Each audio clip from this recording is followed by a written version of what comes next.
Hi, good afternoon, everybody, and welcome back to our November 13th discussion of the proposed changes to the November 6th balanced budget package. So we're canceling our recess and we're back in business here. So I want to say thank you to everybody that stayed. Look forward to hearing from you at the conclusion of the discussion. This morning we got through 27 items. We're going to start at item 28. And if you guys would be so good to introduce yourselves once again, and then we will start with this item, and it's Councilmember O'Brien's item, so I may be pinch hitting for him.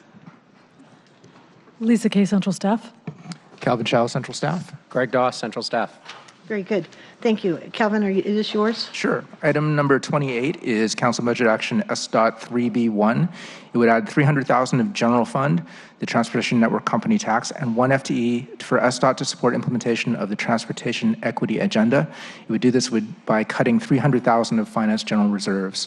This was a request that was not included in the initial budgeting package and has come forward again at a smaller amount. Okay. Thank you very much. Any comments on this? And I can't speak for Councilmember O'Brien. Do you have any other information that you would like to propose here? I just note that this is funding to fund implementation efforts for the equity agenda, and that the original request was $700,000, and this request is now $300,000. Okay, thank you. Any further comments? If anybody would like to add your name as a co-sponsor, would you raise your hand? Okay, let's move on to 29. Item number 29 is Council Budget Action S.9B1. It is a proviso on spending for the Delridge Way Southwest Rapid Ride H line. It prohibits spending on construction until the department has reported on 10 items that are detailed in the proviso. It is Councilmember Herbold's. Okay, Councilmember Herbold, do you have some additions? Thank you. Yes, this replaces an earlier proviso that was not included in the chair's initial balancing package. The earlier version required additional council action to approve spending for the construction. This version instead requires only that SDOT report to the council on a number of work program items that have been identified by the community as important before the release of funds. So they would have to issue the report. The council would not have to act on that report.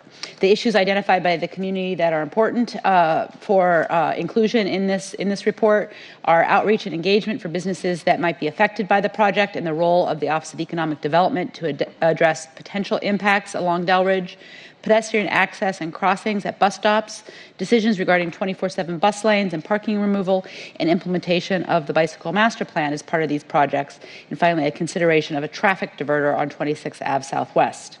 The council has imposed earlier provisos as part of project stage gating and identified issues to evaluate. SDOT has completed 90% design, yay, and they've released information on their project website about what community feedback was included and what wasn't. SDOT plans to complete 100% design in January or early February, and SDOT and Metro have an agreement to work towards project completion by September 2021. Thank you. Can you just clarify for me, is this proviso restricting further expenditures when it's 90% done? What is it that you're looking for? What's the outcome you're seeking? So we're at 90% now. The requirement is that they report back on these issues, and then we'll release the rest of the funding to get to 100% design. We will not have to act, though, to release the funding as we have before. All we have to do is receive the report. Okay. Very good. Just to clarify, the proviso says that no spending on construction is allowed until they provide that thing. So it allows them to do the additional design work. But I missed the stage at which we were provisoing. Correct. Thank you very much. So talk to me a little bit more about the construction design going forward. That's what you're supporting, but you're not supporting actual construction until you get that report? Exactly. Okay. Very good.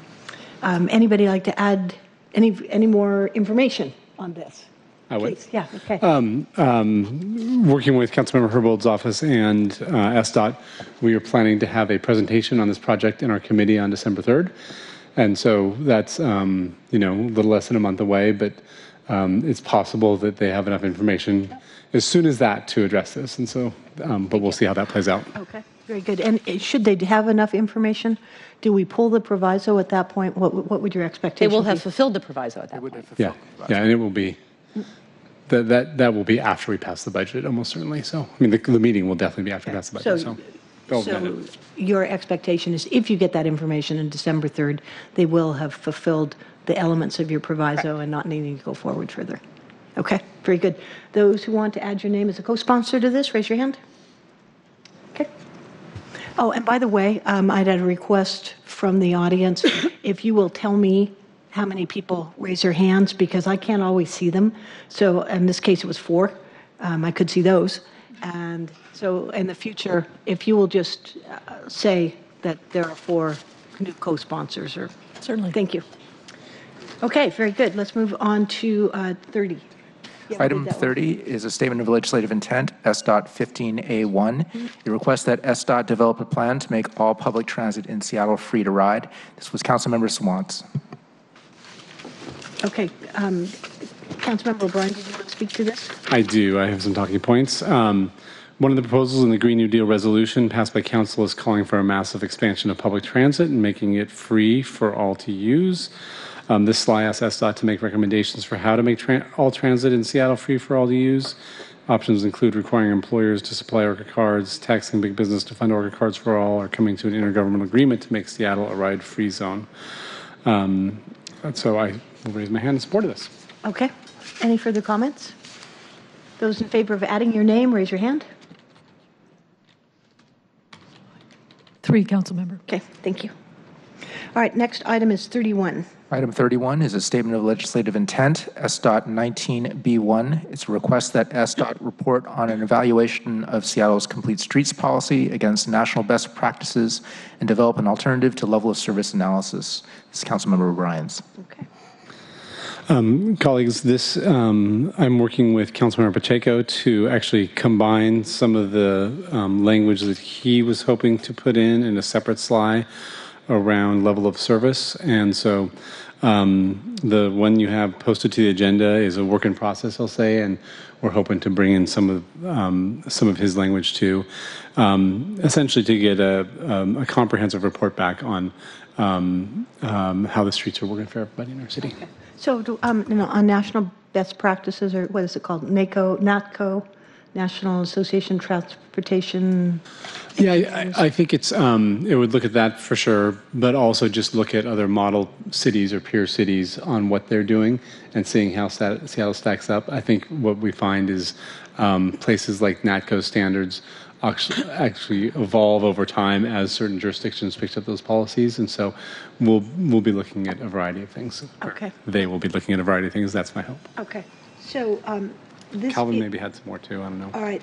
I would just like to ask a little bit more about the alternative to level of service analysis. Is that something that SDOT has incorporated as the way they make decisions and priorities, and we're asking to augment that or to switch out with NAC? My understanding is that the language that's being worked out is to how to make the conversation about alternative level of service more directed towards the complete streets discussion. So to try to wrap it up more into something that the department can actually move forward with as a policy, as opposed to sort of an academic exercise, but how does it actually fit into the policy change that the department might do?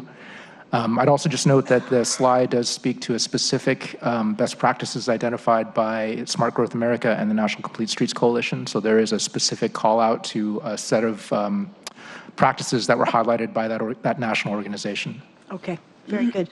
Thank you. Those who'd like to add your name as a co-sponsor, raise your hand. 4, Councilmember. Okay, thank you. Very good. All right, 32. Item 32 is Statement of Legislative Intent, SDOT 25A1. It requests that SDOT and CBO report on the schedule and status of third-party funding discussions regarding Sound Transit's West Seattle and Ballard Light Rail project. Very good. And I think this is Councilmember Herbold. Yes, this is a new proposal that was not submitted during the previous round. It's in response to constituent questions I've received asking what's happening with third-party funding for Sound Transit Light Rail that will benefit folks all along Sound Transit 3. The slide proposes that SDOT and the City Budget Office report on process and schedule to discuss third-party funding options with Sound Transit and other potential funding partners, identifying key decision points and summarizing discussion. The proposed reply date is July 1st in advance of the release of the draft EIS and we've identified that date because of the fact that we're going to want to have a pretty good sense of what we're looking at as it relates to third-party funding opportunities by the time the final EIS is out. So having a sense of where we might be by the time of the final EIS with a July 1st reply date seems prudent. Okay, very good. Those of you who would like to add your name as co-sponsors, raise your hand. 3 Councilmember. Okay, thank you. All right, item 33. All right, Greg Chair Doss, Baker. Council Sorry, Central Councilman- Staff. I'm sorry, Councilmember O'Brien has. I apologize, but I was wondering if I could make a quick comment on the very first SDOT item before we move on. I stepped out for a call, and I apologize for missing that first item. But just for the record, I'm definitely supportive of it, as I mentioned you guessed. And in the previous budget round, we were asking for a little over $700,000 for this. It would have maintained the existing staff person who oversees the equity agenda work at Department of Transportation and added an additional one, plus provided resources for strategically implementing that agenda.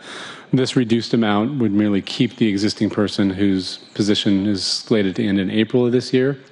That's the person that coordinates with the equity agenda task force or work group. They will have recommendations this spring, and the idea would be to ensure that we have the staff to continue to work with them on strategically implementing those and have some funding, although a significantly reduced amount of funding to help fund those. Okay, very Thanks. good. Thank you. And I apologize. That's all right. Calvin stood in your stead well. Okay, item 33. Item 33, Madam Chair, is moving on to SPD. This is a proviso. The mayor's 2020 proposed budget would add $848,000 to pay for neighborhood emphasis patrols. This proviso would restrict $100,000 of that funding to pay for emphasis patrols only in the University District. And this is Councilmember Pacheco's item. Okay. Councilmember Juarez has some speaking points for us. Thank you. Councilmember Pacheco asked me if I could read his comments for him. Councilmember Pacheco is proposing this proviso but had to step out for the afternoon. This item comes in response to community members who reached out earlier this year to express concern that the University District was not included when the mayor announced neighborhood emphasis patrols.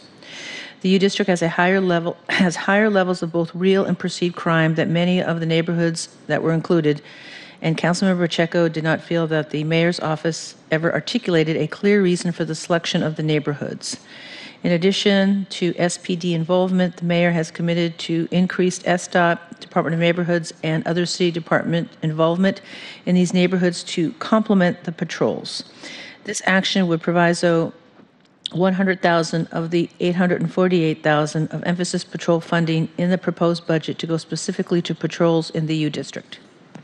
Thank you. Those who would like to add your name to Councilmember Pacheco's proviso, raise your hand. Answers? Thank you. Okay, item 34, and this is Councilmember Gonzalez. Item 34, Madam Chair, is a proviso. It's actually 2 provisos on Seattle Police Department appropriations, restricting a total of $300,000 so that it may be spent on training related to sex work. And it's Councilmember Gonzalez's. Nothing to add. Okay. Those who would like to add your name to item 34 proviso, raise your hand. Okay, 4 co-sponsors. very good. Thank you. Item 35. Item 35 is brought by Councilmember Herbold, and it is a statement of legislative intent that requires the Seattle Police Department to develop a citywide approach to collect and report the theft, damage, and vandalism of city assets, including theft of copper wire and the damage caused to city infrastructure during copper wire theft. Nothing more to add. I sort of previewed this during the last budget round, this and the one that follows. We did not have a slide proposed yet at that point, but we talked about it at quite some length. Okay. Any other comments? Those who'd like to add your name to this proviso, raise your hand. 4 co-sponsors. Thank you. Item number 36 is requesting that SPD report on compliance with copper wire laws. It's a statement of legislative intent that would require that SPD check with recycling businesses to make sure that they are following state law about accepting recycled metals. Okay. I'm sorry, and it's brought by Councilmember Herbold. Okay. Councilmember Herbold. Similarly, since our last budget discussion where I previewed this item, I'm hearing from folks in the recycled metals industry about their efforts in this area. So the word is out that the city is interested in doing this work, and look forward to diving in more after passage of the budget. Great. Those who'd like to add your name to this, raise your hand as a co-sponsor. 4 co-sponsors. Very good. Thank you. All right, next item. Item number 37 is requesting that SPD report on the Community Service Officer Program. As council members are aware, there was an add of 12 community service officers in the 2019 budget and another add in the 2020 budget of 6 more community service officers. This slide would ask that the department report back to the council on the implementation and beginning of service delivery for the CSOs. Great. And the Councilmember Gonzalez. Brought by Councilmember Gonzalez. Nothing to add. Okay. Those who'd like to add your name as co-sponsor, raise your hand. 4 co-sponsors. Thank you. Item 38. Item 38 is another SLI for SPD. It would request that the department submit an implementation report on the initial positive results of their efforts to operationalize 12 recommendations that are funded as part of the recruitment and retention initiative that was talked about this morning and is funded in the amount of $1.6 million, reduced a little in the chair's budget to about $1.2 million. Councilmember Gonzalez. Nothing more to add. Those who want to add your name as co-sponsors, raise your hand. 4 co-sponsors. Good. Item 39. Item 39 is another statement of legislative intent for SPD. This is a statement of legislative intent that was adopted last year. It requires that in the 3rd week of each month, the department provide data on hiring, separations, and census of precinct officers, showing how officers are distributed throughout the precincts and assigned to patrol. This would merely keep the proviso from last year rolling forward into 2020, and it's brought by Councilmember Gonzalez. Further comments? No further comments. Those who want to add your name as a co-sponsor, raise your hand. 4 co-sponsors. Thank you. All right. Item 40. Thank you. Brian Goodnight, Council Central Staff. Item 40 is SPU 2A1, and it's a statement of legislative intent that would request that Seattle Public Utilities and Seattle IT explore the feasibility of utilizing the city's water pipe infrastructure for deploying fiber optic cables for a municipal broadband network. And that's similar to a method that the city of Anacortes is currently undertaking. The slide requests that a report be presented to the council by August 3rd of next year. And this item comes from Councilmember Herbold. Thank you. And Councilmember Herbold, would you just describe how this is different from your initial request? Or is it the same thing? I have lost track It's of the that. same request as what was presented earlier. Okay. It's item 40.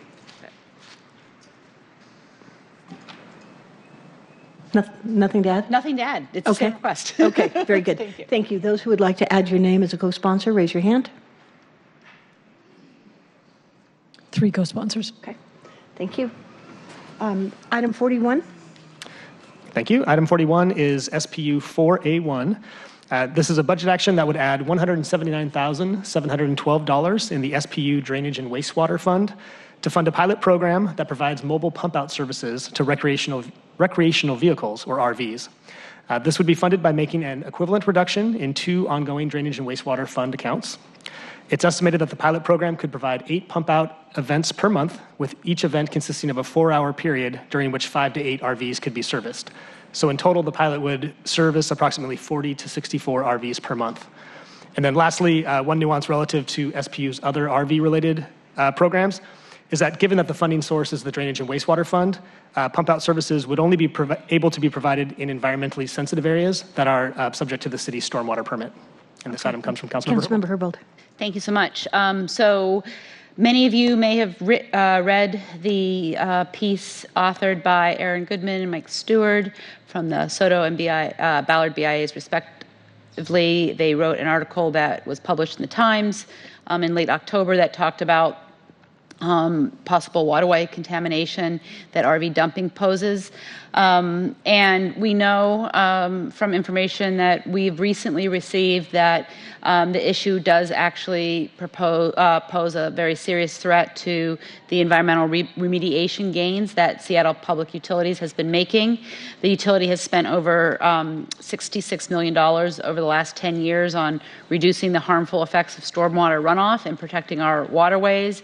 And we need to ensure that our continued progress of these efforts, we need to ensure our continued progress of these efforts so that we're not taking 2 steps forward and 1 back. SPU has conducted 2 field tests earlier this year where SPU provided mobile RV pump out services. As Brian mentioned, we would be able to use the Drainage and Wastewater Fund to do this work as long as we focused it on areas where environmentally critical areas. We have a good estimate of how often we could do this. And again, as I've alluded to on a couple of other items, we are going to be seeing more information coming out about the critical nature of this issue in the upcoming weeks. Okay. So I know when you and I were talking about the mobile toilets, that I thought there was money included in that for some of this work. Is this just adding on to that? The mobile toilets are standalone facilities that don't, we looked into whether or not we could whether or not those mobile toilets have the facilities to do this work. Oh, the equipment was the issue. Exactly. Correct. The equipment is the issue. And the equipment that SPU is currently using, it's not theirs. They, I think, contract out for it. It has this capability. Okay, very good. And can you just tell me the money source that you're talking about, too, from SPU? Is this something that SPU have you talked with them about it? Have they concurred that we can do this? They have concurred that we can do this. Very good. All right, thank you. Any other comments? I would just add, if I can, that I was astonished to learn that there are actually, in terms of if you have a functional RV, I don't believe there are any places within the city of Seattle where you can appropriately take care of waste from your RV. So most people have to travel outside of the city limits to address. Where did we learn that? Is it Kent that is the closest one? Because Councilmember Gonzalez is right. Yeah, I'm not sure exactly where. Buran might be the closest, I think, at least on the south end. I'm not sure about the north end, but I was pretty surprised to hear that this service, setting aside the population that we're focusing on through this particular request being advanced by Councilmember Herbold, it just doesn't exist in the city. And but yet we continue to hear from folks in neighborhoods about the impacts of this issue of runoff and this waste being spilt onto this street. And in some cases, that's because the RV is not functional. In other cases, it could be that it's functional, but it costs money to get your RV from Seattle to somewhere outside of the city limits to address what you would otherwise be willing to address. So I think this is a huge gap. And again, I was astonished to learn that these services and this infrastructure just doesn't exist at all within our city. No, I appreciate you raising that, because I know that at the marinas, they're required to have pump outs available at the marinas, and you're dealing with, that aren't going to have necessarily anywhere near as much of holding capacity as what we're talking about in RVs. So I think it's appropriate for us to look into this and see what we can learn, plus provide the additional money that Councilmember Herbold is suggesting here. Okay, so this is item 41. If you'd like to add your name as a co-sponsor, raise your hand. 4 co-sponsors. Great. Item 42, and this is Councilmember Gonzalez. Karina Bull, Council Central staff. The next three budget actions relate to the proposed legislation for transportation network companies. The first one is TNC DRC 104A1, and it proposes to amend Council Bill 119686, version D2, on director's rules and the rulemaking process and pass that council bill as amended. This is referring to the TNC driver deactivation rights ordinance, which establishes rights against unwarranted deactivation, sets up a panel arbitration proceeding, and also establishes a driver resolution center. This particular budget action would require the Office of Labor Standards Director to issue rules on passenger privacy and safety concerns for deactivations that include allegations of sexual assault and the definition of egregious misconduct, which can lead to immediate deactivation rather than 2 weeks notice of impending deactivation.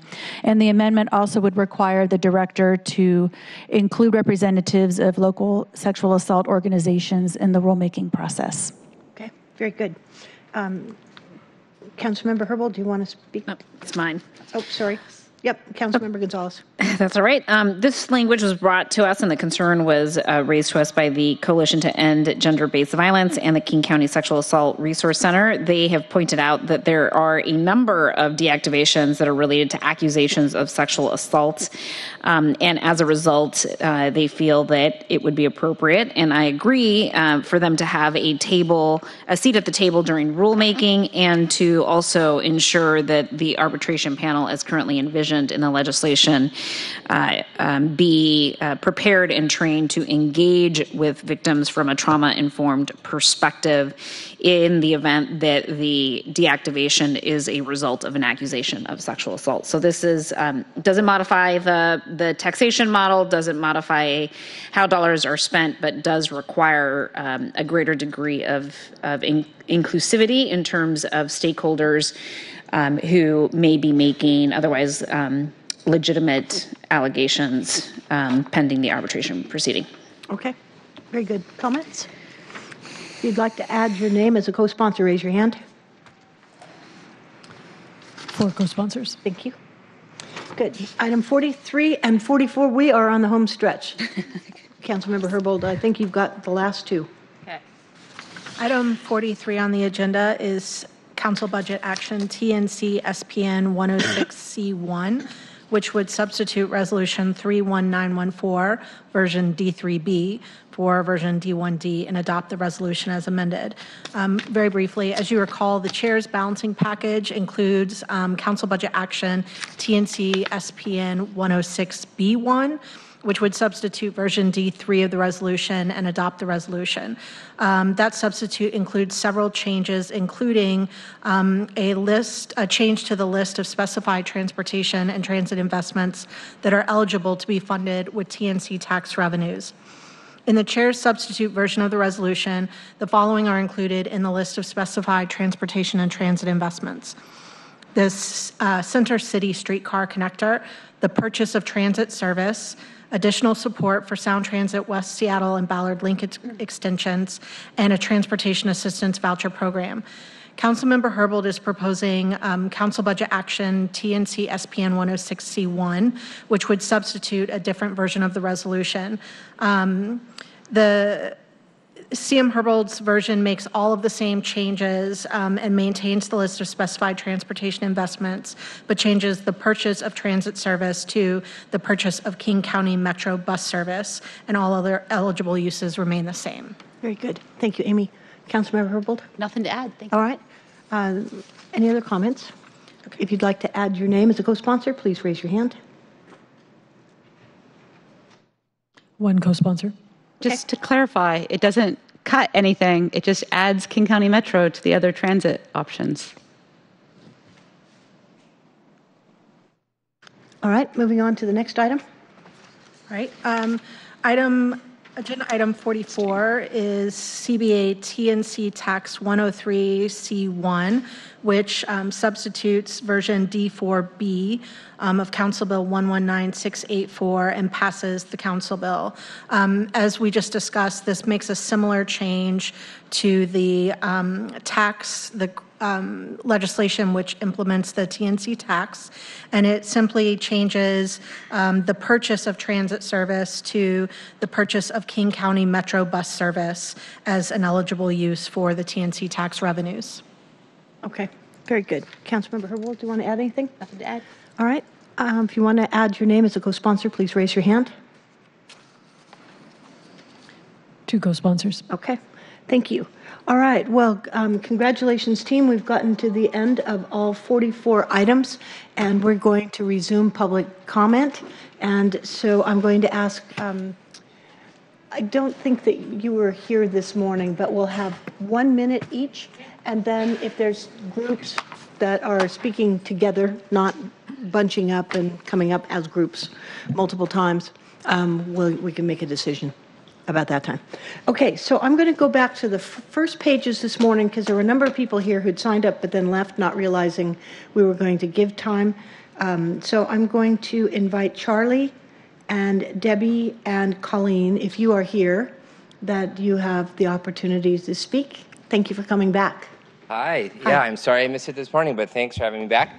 I'm Charlie with the King County Labor Council, and I just wanted to speak very briefly about why we are supporting a budget item proposed by Councilmember Mosqueda to add $200,000 to the Office of Labor Standards for outreach and education.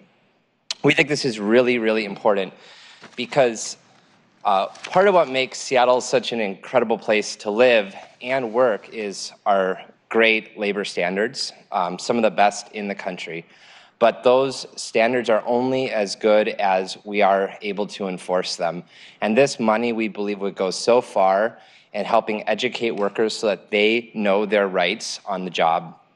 So we're supporting this. We think this is one of the best ways that we can give power back to the people who need it most, which are working people in our city. So please support this amendment. Thank you. Thank you, Charlie, for coming. Do we have Debbie and Colleen here as well? All right, not seeing them, we are going to continue where I left off. And I think there was Eric Davis and then Josh Castle. Do I see Josh? I know he was here this morning. Yielded his time to me. Is that possible? What? Sure. I mean, what, are you signed up? I am. And where are you in the queue? I'm in on the second page, probably. So do you remember your number? No, unfortunately, I don't. Okay, what's your name? Sorry. Teresa Holman. Oh, we'll find you. All right, please, go ahead. Thank you. Okay. So first, we just want to thank you for your support, especially in the funding of our tiny house villages, safe parking, mobile pit stops, the root shelter, and rental assistance for at-risk disabled individuals. What I wanted to tell you is that I have worked in permanent supportive housing for 9 years, and I now manage Whittier Heights, which is a tiny house village for women. And I'm surprised I'm a little nervous. And I just wanted to say that having seen the other side, tiny house villages really set the residents up for success once they transition in. And one of the things that we're doing is having the women monthly articulate the vision for their future and set a goal. And then for every time they hit that goal, they're stringing together these successes that build their self-esteem, build their confidence, and set them up for success when they transition. So we're rooting for tiny house funding. Thank you. Thank you for coming, Teresa. All right. It looks like Doug Dumas, Erica, and Dan Kavanaugh. Can you raise your hand if in any of those three? All right. So we've got somebody, it looks like a group from the UW School of Social Work. Okay, not here. Violet? Is there a Violet here? Holly Williams, about youth care? Peggy, I know you're here. So Peggy, Bruce, and Eliana. And I don't see Eliana. No, she had to leave. Okay. I think Bruce did too. Okay, go ahead, Peggy.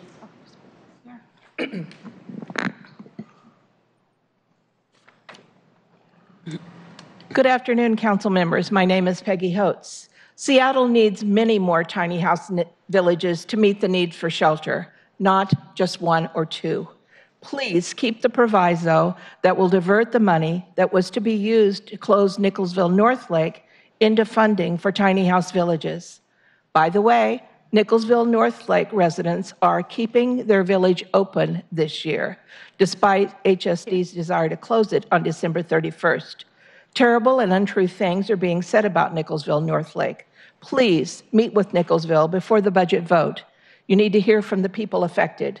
Continuing to promote one organization's monopoly to operate tiny house villages would be a serious fiscal mistake and not best practice. Tiny house villages need to be varied to suit the needs of a variety of homeless people. Grassroots organizations like Nicholsville and Share a Wheel can operate with the same services at half the price and provide empowering self-management. Thank you. Thank you, Peggy. I just understood that I may have missed Eric, so let me call those names again. Doug, Eric, and Dan Kavanaugh. Letzkus? Okay. You probably couldn't read it. Well, E-R-I-K, okay. Okay, good. Come on up. And I apologize for missing you. My name is Eric Letzkus, and I'm with Share, and I currently am homeless and stay at St. Luke's Church in Ballard. We have an enormous need for tiny houses managed by Share, who has provided shelters and shelters for homeless people for over 30 years. My second point I want to make is please do not close the North Lake and Nicholsville. This is unfair and shameful proposed closure. This is about the city's refusal for responsibility. Please support Share and Nicholsville in managing some of the tiny houses that is desperately needed here in Seattle. And lastly, please meet with Share to address these requests and needs. Thank you very much. Thank you. So, Debbie, I know Josh, you spoke earlier, and we skipped Debbie. I've called her a couple of times now. Debbie and Colleen. So, Debbie, if you want to come up, and then we've got Bruce, Eliana, if she's back in, and Barbara Finney. Hi. Hi, my name is Debbie Yort, and I'm a home care worker and a member of SEIU 775. I'm here to ask support for outreach funding for the Office of Labor Standards. Seattle has led the way in protecting vulnerable workers, including passing a Domestic Workers Bill of Rights, which protects nannies and house cleaners and home care workers like myself. But we know that those laws are only good if the workers know about their rights. So we know that it takes a lot of work to educate everyone about their rights, and the best way to do that is by funding organizations who can reach workers in their communities and in their own language. After Seattle passed the Domestic Workers Bill of Rights and a law protecting hotel workers, funding for outreach hasn't been increased. So I urge you to support additional funding for outreach this year. Thank you. Thank you very much, Debbie. Josh, is Colleen here? She was, and then she... Okay. All right, then we're going to move on to Bruce. Eliana, I don't see, and Barbara Finney. Is Bruce here? Bruce Gogol? I believe. Okay. Eliana is not here. Barbara Finney? No. Okay. Sean Butterfield? Imogene, I don't see Imogene here either. And it looks like Alan Mortiv, maybe? Great, thank you. Let me just find who's coming after you, Alan, is... Seattle City Council and Mayor's Office. You want to be known as... Hold on just a second, please. Steve, you're back up after this, and Brandon Fisher. Thank you, please go ahead. Seattle City Council and Mayor's Office. Do you want to be known as a city that dehumanizes the homeless and those in encampments? Or do you want to be known as a city that gives people more opportunities to have a place to stay? You know, the point is with this, what Seattle lives and leaves the nation, and the number of missing and murdered Indigenous women. I'm guessing you got my email for that about getting funding for that. If not, it's rejected, then you'll just disappoint people for what your city is named after. Thank you. So Steve, then Brandon, Oh, no, Brandon's already spoken earlier, and David Sword did as well, and Sean Smith, you'll be after. Steve, Sean, and then looks like Christopher Yoon. Please go ahead. This budget reflects your values, and I think it's a problem. I hear nothing about the North Precinct in it. You know, we didn't accept, as a matter of fact, most of the city did not accept the fortress, the bunker, whatever you want to call it. But the problem still exists in the North End. I propose a radical solution. Let's have citizens, primarily from the North End, take a look at whether it should be 2 or 1 precincts. Let's do something before we wait for the next big proposal that it's going to be take it or leave it. The problem exists whether it's take it or leave it or not. Now, I'm also going to suggest in this measly minute, because I know that public testimony is too strong to be taken in large doses, that let's take a look at bicycles and putting license plates and a fee on it again. Probably won't get yelled at this time, but it's something that the city could use. And we can't even get to what you haven't done on gentrification. You've made it so bad in this city. Thanks, Steve. Sean Smith, then Christopher, then Brian Ballinger. Good afternoon, State Council. My name is Sean Smith. I'm the elected External Affairs Coordinator for Occupied Othello Village. I want to first thank Council Members Juarez and Gonzalez for agreeing to meet with us. I want to thank Council Members Bagshaw, Pacheco, and Sawant for meeting with us. I'm asking the rest of you to meet with us before any decision is made about tiny house villages. To the mayor, I want to say that 2 years ago during your election, you agreed to meet with us face to face. You never did so. Now you're trying to cut our throat. If you want to cut our throat, come and do it in person. We're not closing North Lake willingly. We're going to hold on. Thank you. Thank you, Sean. Christopher Yoon, nice to see you. I just want to clarify, is it Sun or is there another Christopher Yoon? My handwriting might just suck, sorry. I think you're up. Awesome, thank you so much. But before you start speaking, can I call Lonnie McMurtry and then Aaron Shea McCann after you? Good. Cool, Hi. thank you.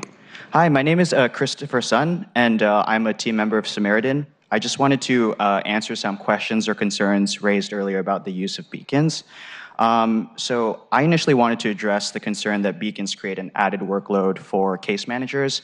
And currently, case managers in the city offer beacons to clients who are already on their caseload or people that they want to be meeting with on a consistent basis only. That basically means that there is no conflict of who gets case management, but the person coming in for the monthly visits and the person who's on their caseload are the same person. Case managers are never asked to do monthly visits with anyone who they aren't hoping to connect with. And because of this, case managers have shared that it's been a helpful resource in connecting with people who they otherwise might not be able to connect with. If people have funds on their smart wallets and they don't attend their monthly life care visit, the funds don't leave their beacon. We're trying to empower them to make change for themselves. So the funds are just put in an escrow account until they're able to connect with their counselor next. And we ensure that, earlier it was mentioned that 54% of people have struggled, 46% of people struggle to connect with a case manager.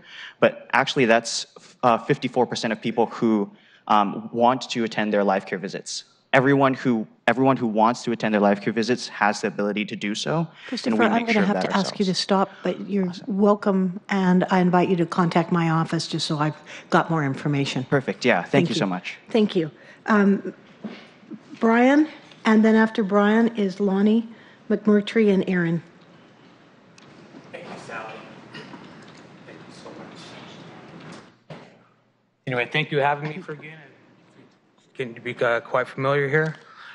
What I'd like to talk about today is the navigation team. We all know of the problems what brought me here. So the navigation team's highest success was guiding me to you. we know what the problems exist down there, with the theft and the racketeering that takes place with Compass Housing Alliance due to the nature in which I still haven't got my money back, which leads to the accountability.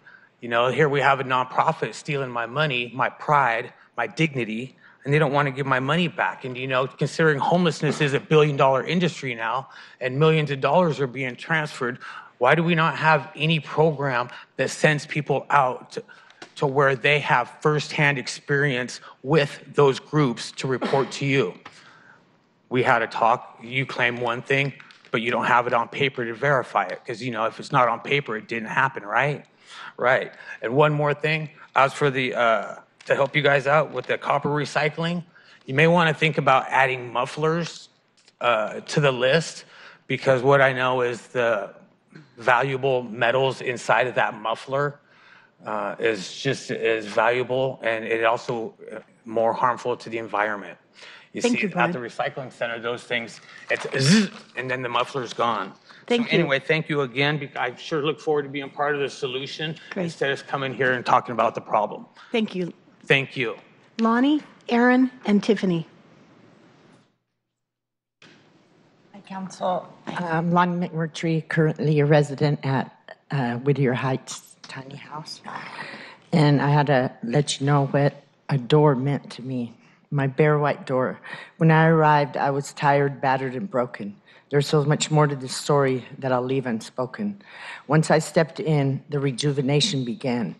I am so thankful for the hands that made it and the roof above they labored to shade it. Day by day, night by night, don't get me wrong, sometimes they were so long. Now rejuvenated, back to salvation, no longer walking the streets with shame and humiliation.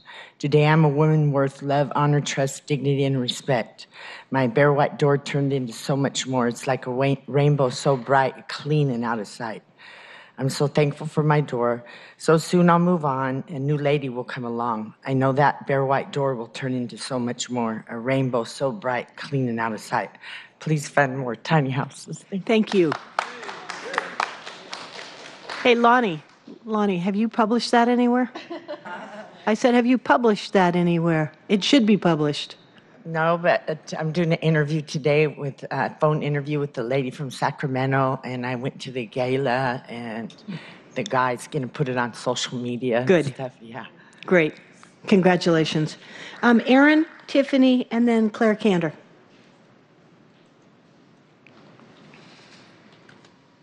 Good afternoon. I'm Erin Shea McCann with Legal Counsel for Youth and Children, and we work to improve the well-being of young people by advancing their legal rights. We're here today to thank you for including LCYC's budget request in the initial balancing package, and just want to encourage you to move it forward as budget negotiations progress. Our youth homelessness legal services program provides holistic civil legal aid to young people in Seattle who are at risk of or experiencing homelessness alone, ages 12 to 24 years. Our staff attorneys address a number of civil legal aid issues that directly impact young people's ability to access safety, stability, income, housing, education, and employment. We advocate on things like warrants and record sealing, medical debt, accessing child protective services, orders of protection, name and gender marker changes, landlord-tenant issues, and public benefits. And our request will support roughly 1,500 hours of legal services for young people. We can continue to work with our partners at Youth Care, Seattle Public Schools Interagency Academy, and others. So thank you for including it, and we hope to see it in the final budget. Thank you. Thank you very much. Tiffany, Claire Cantor, and then it looks like Mass Coalition. I don't know if Mass is here, but Tiffany McCoy, raise your hand if you're here. Claire Cantor, thank you. Hi, I'm actually here to share a statement from Kiana Parker, who's a member of the Transportation Equity Work Group who was unable to be here today. I'm just going to hold this and hope you can hear.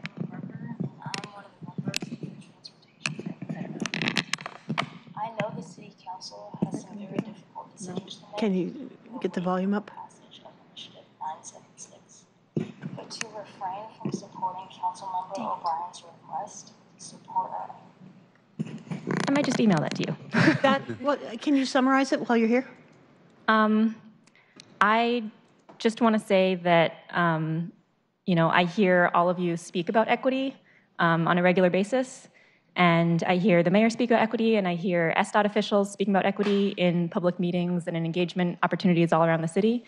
And if we as a city are cutting the funding for our transportation equity agenda, that says a lot to me about who we are as a city.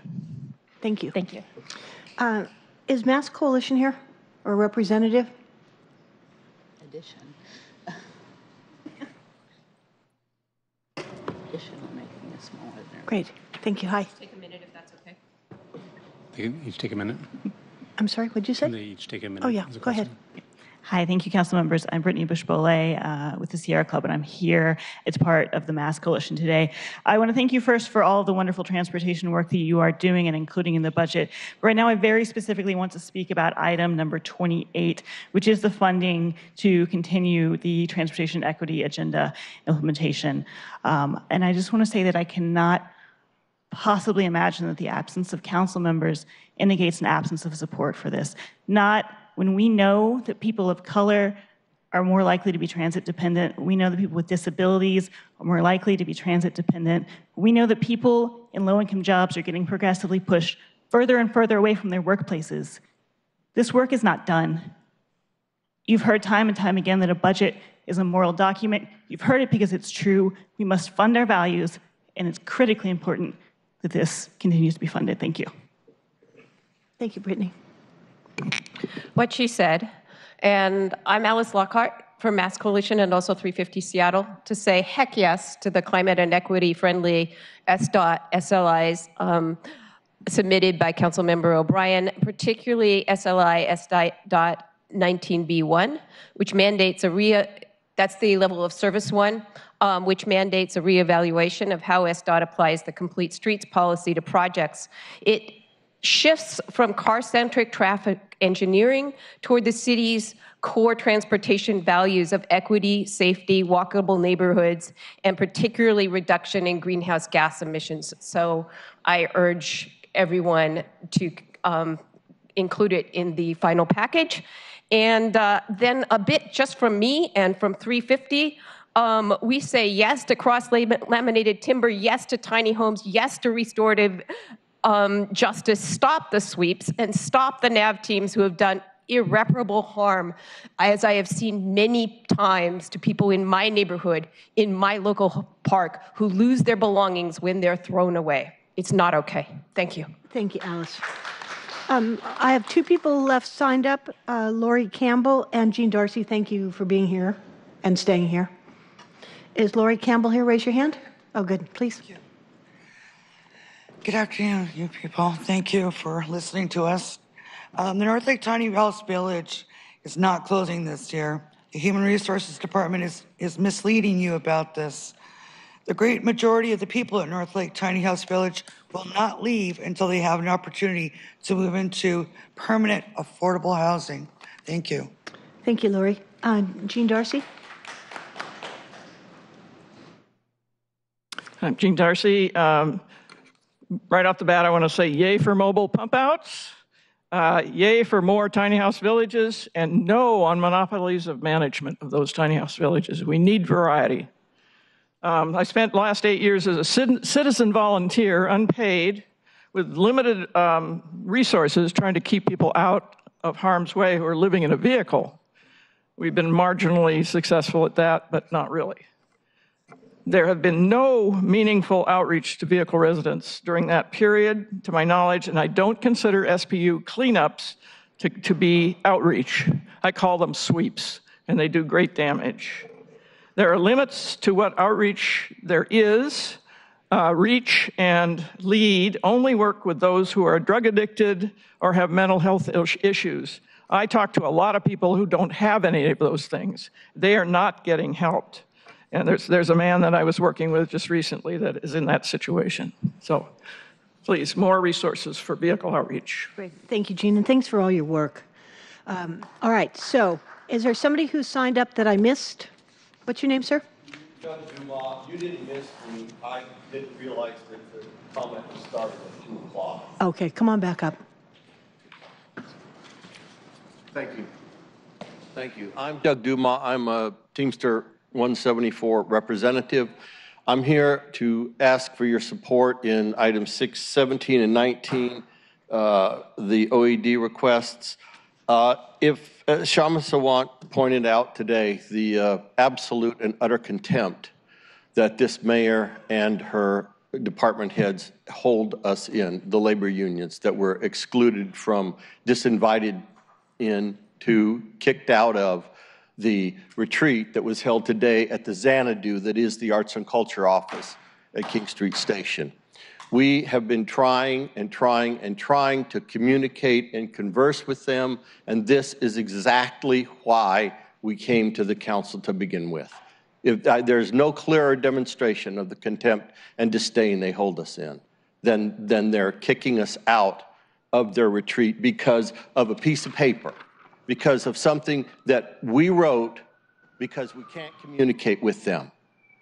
That's why we're not there. That's why they're not listening to us. That's why we have to come to you and go to the news outlets. It is unbelievable that in this city, we can't sit down and talk. Thank you very much. Thank you for coming, Doug. All right. That brings me to the end of the list. Unless I've missed somebody that signed up, we're going to go ahead. What's your name? Laura Lee. I'm with the School of Social Work. Oh, you're no, come on up, because I did call you, and nobody was here, so please come on up. Anybody else that signed up that I've missed? All right, Laura Lee, you are going to be our final speaker for the day. For sure. Yeah, we want you to be really, really good. Yikes. Okay. We'll see if I can figure out my computer. Thank you so much for being here. I had some other folks in my cohort from the School of Social Work, but they had to work one of their many jobs, as we all do as students. So my name is Laura Lee Sturm. I'm a Master's of Social Work student at UW, and I'm also the outreach manager for the U District Street Medicine with North Lake Tiny House Village. I've had the pleasure of getting to know residents there for over the last 6 months, and we obviously support the expansion of the tiny house villages across the city, but I really want to make sure that we're making space to talk about how we need to preserve the North Lake Tiny House Village and do whatever we can to make sure that they're able to stay. In the last 24 hours, we actually collected over 100 signatures on a petition being circulated around the School of Social Work and our community partners in order to stand in solidarity with North Lake to keep it open. So it will be delivered to each of your offices this afternoon. Initially, my friends were gonna help me read it, but I have 13 seconds left, so we're not gonna do that. But I just really implore you to value the voice of our neighbors in shelter as much as to value the voices of folks who are living in more traditional housing. Thanks so much for your time today. Laura Lee, thank you for coming, and thanks to your colleagues as well. And I want to say thanks to all of you who stayed. Also, I know there was a group that met with my office staff over the lunch hour. Thank you for that. And the news that I heard from the Wallingford community group was that they are in support of your staying as well. That kind of community support is really important to us, because I know that the mayor's office and human services department, sometimes when the permits are issued for 1 year with a 1-year extension, they feel like, well, we promised, so we have to follow through with that. If the community's coming around and saying, we're willing to work with you on something different, that's very helpful. So thank you, Sean, for leading that, and I appreciate all of you for coming. So our meeting is adjourned. Thank you so much. Thanks to everybody who stayed and commented.